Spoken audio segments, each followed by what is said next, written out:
Merci. La parole est à Monsieur Brahim Hamouche pour le mouvement démocrate et les démocrates apparentés. Vous avez la parole, monsieur le député.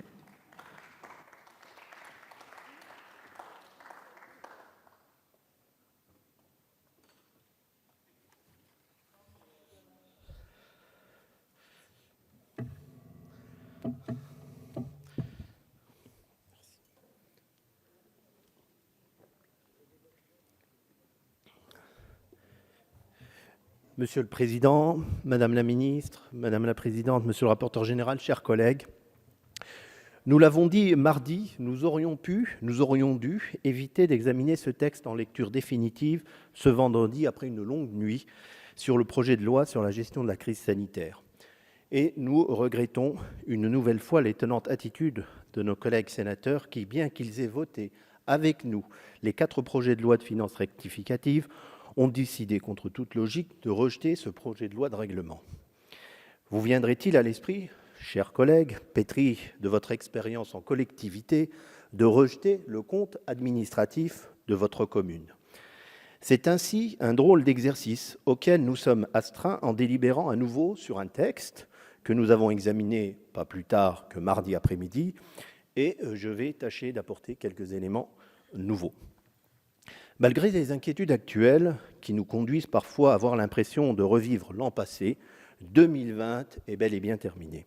Et nous ne pouvons qu'en constater les dégâts subis et les efforts réalisés pour l'ensemble de la nation, une nation unie, une nation solidaire, une nation engagée.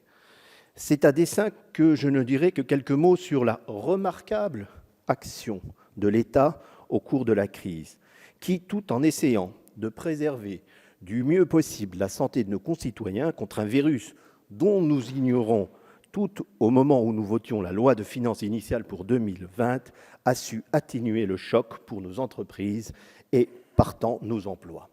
Je suis persuadé, et je ne suis pas le seul ici, que c'est une action qui nous permet aujourd'hui de repartir vite et de pouvoir espérer clore l'écart de croissance dès début 2022. Cette crise laissera de très forts stigmates sur nos finances publiques, avec un déficit public de 9,2 points de PIB. Et comme la dette n'est que la somme des déficits passés, la dette souveraine, mécaniquement, a fortement augmenté. Ce n'est ainsi pas seulement la dette Covid qui doit nous inquiéter.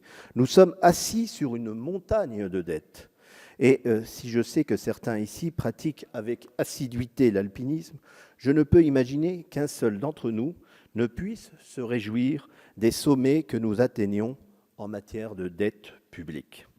La France se démarque par une très forte pression fiscale et rembourser la dette en augmentant les prélèvements obligatoires de manière importante serait, en freinant la croissance, contre-productive.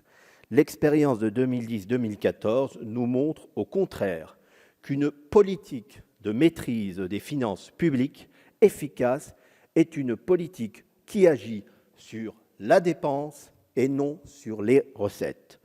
Je voudrais saluer ici la volonté du gouvernement de faire contribuer l'ensemble des secteurs des administrations à la maîtrise du rythme de la croissance publique et assurer, Madame la Ministre, qu'il pourra en la matière trouver notre soutien exigeant, comme à l'habitude, au groupe démocrate. Maintenant, il s'agit de tirer les leçons de la difficile sortie de crise de 2010-2014, tant au niveau national qu'européen.